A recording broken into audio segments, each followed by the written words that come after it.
So here we go. Starting off the Warren Inn. It's not so bad weather. Wave goodbye to Wendy.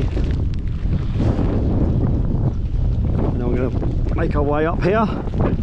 The ceiling, cloud ceiling is quite high, so I think the weather's going to get better as we as the morning goes. It's quite well defined route from Warren Inn up to the forest, and it's probably easy then to just traverse around the edge of the forest till we get to White Ridge. Just over that ridge you'll see another peak. Well, we're at White Ridge now. You can actually take a bearing from there. There's a corner of a wall, but I actually came down, you can just see it, there's a green track, and follow the line of the stone wall all the way up to the top where the trees have been deforested,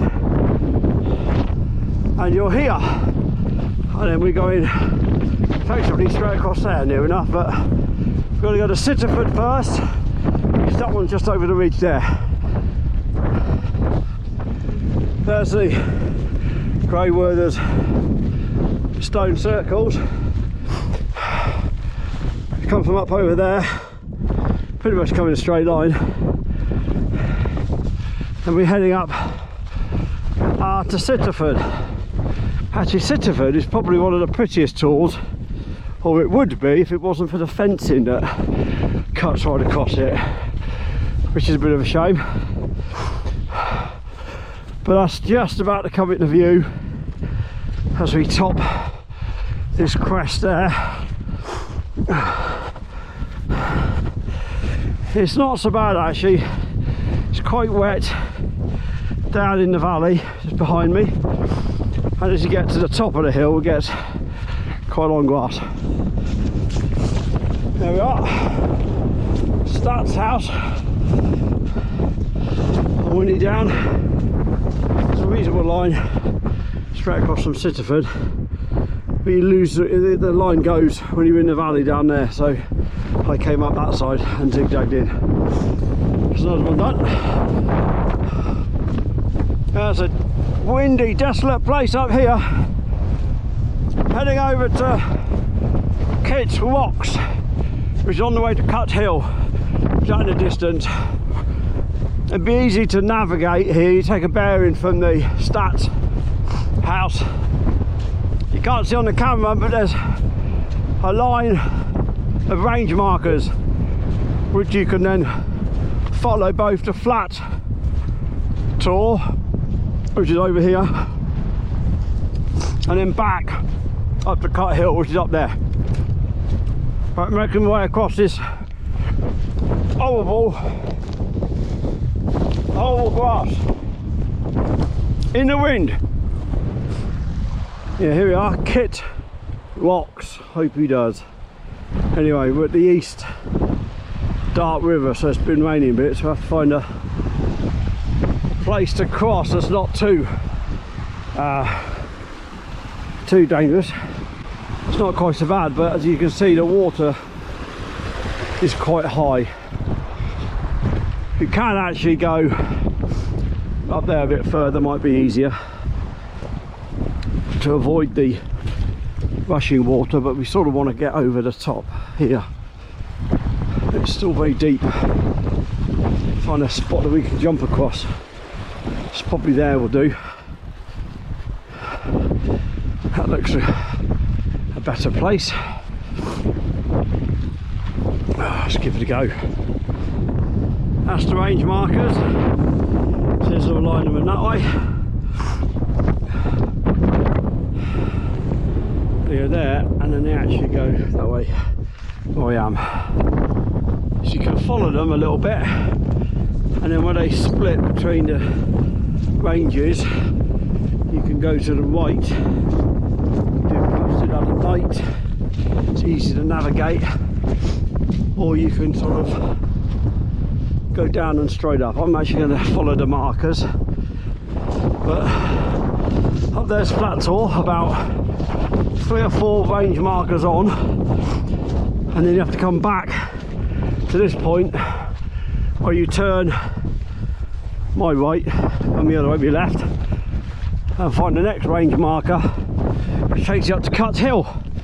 I know Cut Hill's not one of the 500s, it's just over, but it's a good route from there onto Dinger Tor. I'll show you in a minute. Yeah, Cut Hill, it never fails to disappoint you.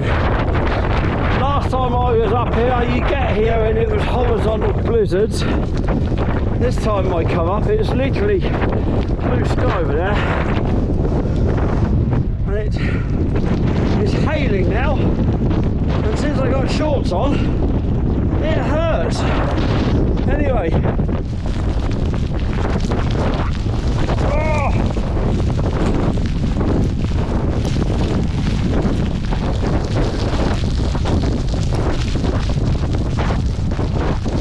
somewhere to shelter.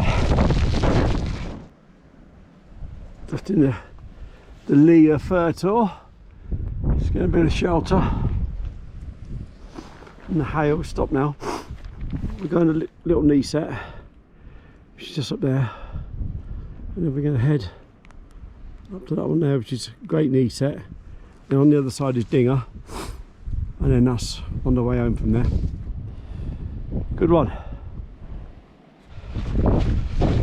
Going down Dinger Tor. There's quite a bit of clitter on this side. Head down across the valley, up the other side.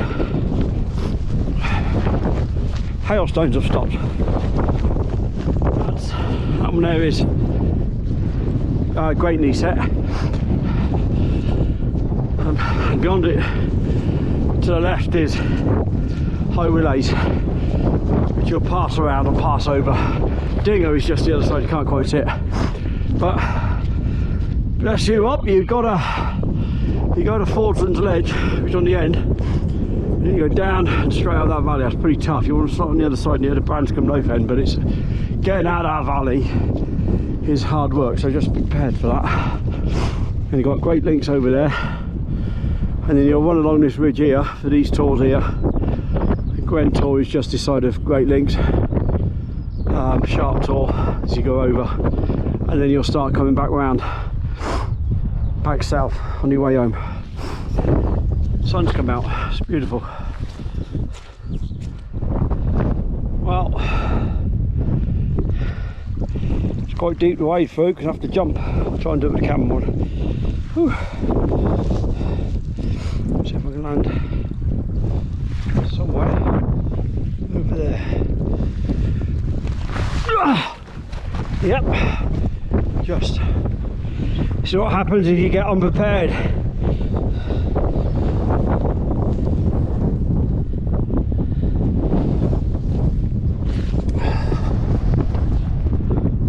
Be prepared. Great descent. Weather's coming in from the west again. Sunshine over there. We're heading to Dinger, which is on the right hand lee slope of high relays. That one there. That's taken about 2 hours 30. Yeah, weather's coming in quite quickly now. Anyway, that's nearly the end of my recce. Get the Dinger, and then I'll follow the lanes home. So nearly done. Oh my god, hail again, wind, terrible. Right, let's crack on with it and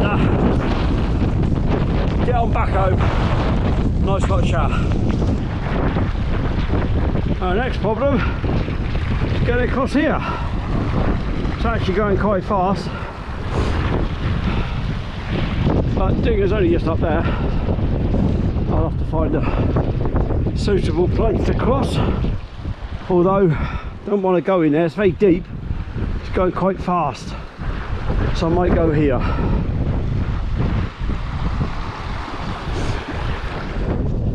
Dinger Tor.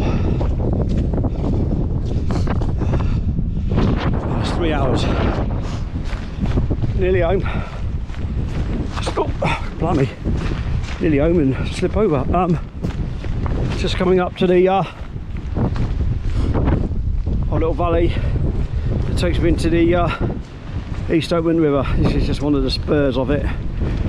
We're going to drop down here, cross over, and then follow the wall all the way along the track to the there's a hole in the wall.